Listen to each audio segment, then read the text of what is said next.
The night my wife changed everything, and it wasn't what I expected. My wife, Isabella, has always been the kind of woman who effortlessly turns the ordinary into something unforgettable. There's a natural brilliance about her. Whether she's preparing a simple salad that tastes like a gourmet dish, telling a story that has everyone around the table hanging on every word, or creating a custom accessory from scratch, she always adds her own unmistakable touch. Her talents don't stop there. She's equally sharp and beautiful, with a kind of poise and charm that draws people in wherever she goes. Friends often joked that being around Isabella was like being in the presence of someone born for the spotlight. And yet, she never sought attention, she simply had it. At corporate events or casual dinners, people gravitated toward her. She knew how to make people laugh, how to make them feel seen. I've never once taken that for granted. While others might envy me, I've always just felt proud to be the man she chose to walk beside. We met years ago when she worked as a systems analyst for a well-established insurance company called Havenstone Assurance. Her diligence and attention to detail earned her swift recognition, and she was soon placed in charge of the firm's internal systems development. From there, she climbed the ladder, eventually becoming the regional director for sales and networking. I used to jokingly call her the boss, even before the promotion, because she really could handle anything, whether it was a client crisis or figuring out which light bulbs were best for the kitchen. A few months ago, Havenstone organized a major quarterly meeting at a hotel just outside the city. It wasn't just a report session. It was a full-blown conference with awards, speeches, and a company celebration. The top brass from head office were flying in, and Isabella, now head of the regional sales team, had to be there. She didn't want to go, she always preferred cozy evenings at home, but attendance wasn't optional. The morning of the event, she got ready with the same care she applied to everything else. Her ash-blonde hair was swept into a neat twist. She wore a fitted black dress that was elegant without being flashy, paired with sheer stockings and modest heels. Her signature scent, a mix of vanilla and citrus, hung lightly in the air. She looked stunning, and I told her so as I drove her to the venue, a sprawling hotel and event center decorated with corporate banners, catered canapes, and the scent of too much floral air freshener. Before she stepped out of the car, she gave me her usual kiss on the tip of my nose and smiled. "Don't wait up," she said. "I've already arranged a ride back." But I did wait up. Midnight came and went. I told myself she was just networking, maybe helping a colleague, maybe dancing a little. But as the hours crept on and her phone showed no calls or texts, only occasional app activity, I felt the pit of anxiety growing in my stomach. I finally fell asleep, though not restfully. 3 nights later, around 4 in the morning, I stirred from sleep and heard the soft creak of the bedroom door. The light from the hallway briefly illuminated her silhouette as she crept into the room. She slipped into bed without a word, assuming I was asleep. I wasn't.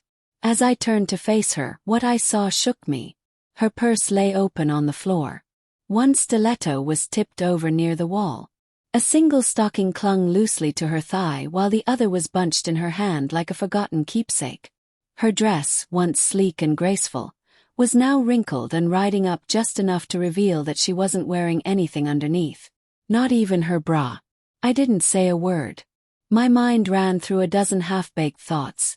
Rational, irrational, absurd. I wanted to shake her awake to demand answers, but I knew any conversation right then would be pointless. I needed clarity, not chaos. So I searched for it. The next morning I checked her phone. Nothing unusual. I scoured her purse. Nothing. No lipstick-stained napkins, no scribbled notes, no mysterious receipts. Just the same woman I knew. Except now with a growing space between us. A space filled with uncertainty. When I finally asked her what happened that night, she rubbed her temples and said the room was spinning even thinking about it. "I remember giving the presentation," she mumbled. "And the awards dinner. And the dancing. But then it all sort of blurs together."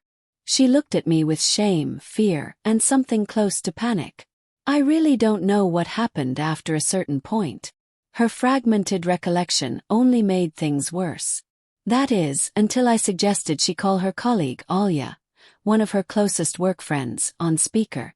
She hesitated, but I insisted.